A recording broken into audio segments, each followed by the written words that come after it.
It all started with Sputnik. Then from the fallout of the Cold War, from one-story houses on half-acre lots, emerged four guys who knew the meaning of the words covered dish supper. Already pale and gaunt from years of excessive guilt and feelings of inadequacy, these boys would soon have to absorb the shocking news that their parents had not voted for Kennedy. Mimi didn't vote for Kennedy? Yeah, they didn't vote. There's no way they voted for Kennedy. Are you kidding?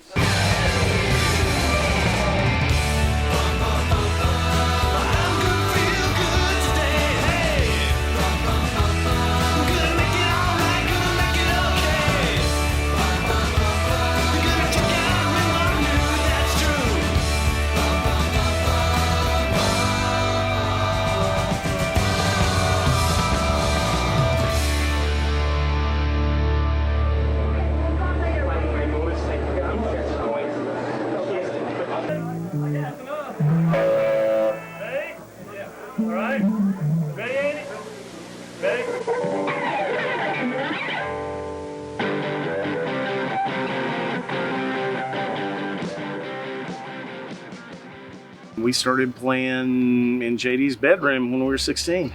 It started in my bedroom.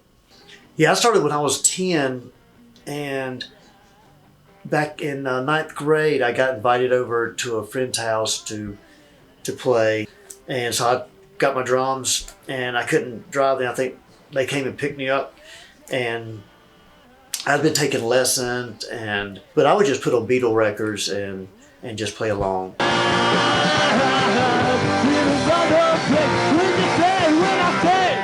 I practiced guitar all the time. It was like surgically attached to my hand. The bass guitar, maybe a year and a half. Oh, wow. Yeah, not long. Yeah, well, when I was 15 years old and I wouldn't, I got in a big row with mom and dad. We were going to go visit cousins, and I said, I'm not going unless I can take my guitar. I got my first guitar when I was about 13. Got it for Christmas. My dad was very excited about it, but I don't think he really thought it all the way through. You know, because I'm learning to play an instrument that's amplified. Mostly what I remember is him yelling, "Turn it down!" I was in the math school at first, and then I was in engineering school. Started taking some classes in philosophy and realized it wasn't really smart enough for that. Then I took some English classes. I thought, maybe I'll be an English teacher. I was really something humanities. When we started doing pretty well as, 21-year-olds playing in a rock band that, started to have somewhat of a little bit of a following locally, I just decided that I was kind of burned out on differential equations and physics, and I took a little break. And I unfortunately never went back. Good evening, ladies and gentlemen, and welcome to the Fallout Shelter. The members of Johnny Quest, in association with the Fallout Shelter, present a kind of fun night where a lot of bands play. And this is the world premiere of the brand new band, Satellite Boyfriend. The first show we played was a show at a place called the Fallout Shelter in Raleigh, downtown Raleigh. But yeah, I totally remember it. I think we played 3 songs, and everybody played 3 songs. Johnny Quest played a whole set, but they were the big guys. They were the big men on campus.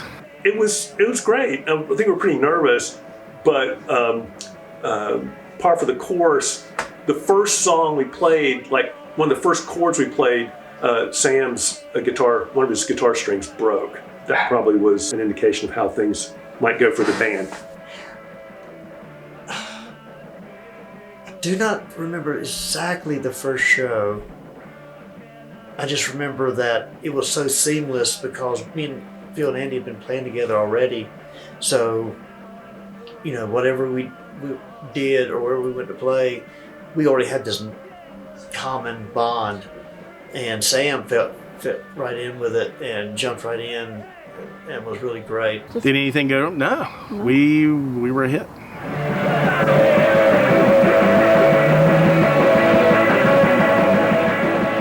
So we had this opportunity to play at this record company showcase at CBGB's in New York City.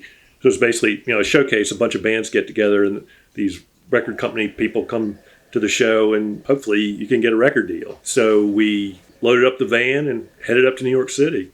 We were boys from North Carolina, and we were looking up at how tall the buildings were, and we were just staring all around.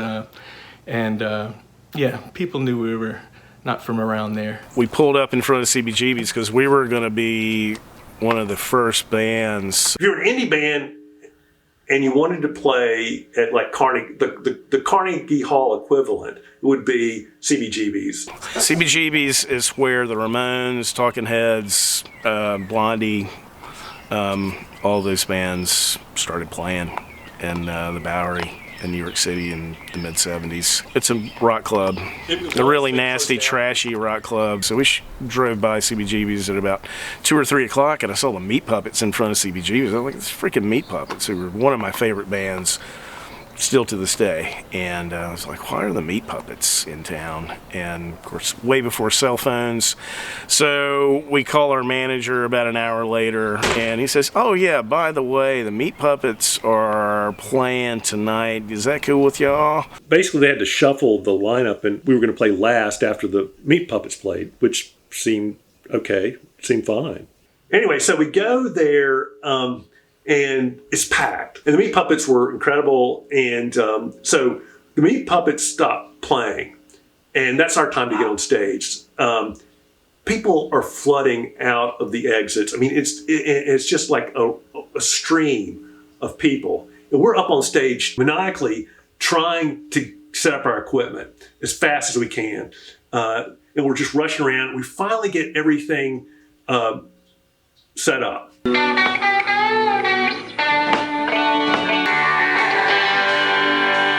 By that time, virtually everyone has spilled out of the club.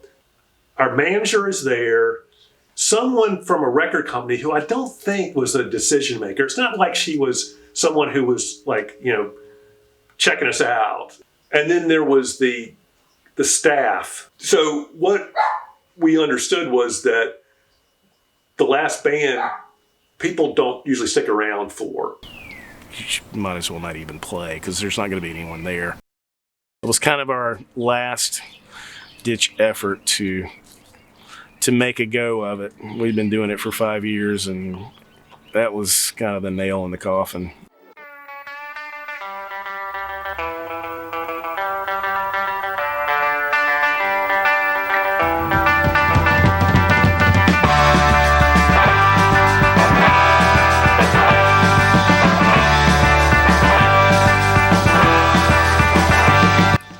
No regrets ever. No regrets. None. I can't imagine not having that experience. When you're writing with a group of guys, the main thing is you all put your part in. That's what makes why some folks can play together and why some can't. Because we can all take our piece and put it in there. I think I enjoyed just being with the others, being with Phil and Andy and JD, just hanging out, eating, doing the practices, recording. All of that was more memorable to me now than actually playing the shows themselves. Disagreements, artistic disagreements, anything. Not really. I mean, we were all pretty tight, we got along really well. We didn't really get in too many bad arguments. Maybe that's why we never went anywhere.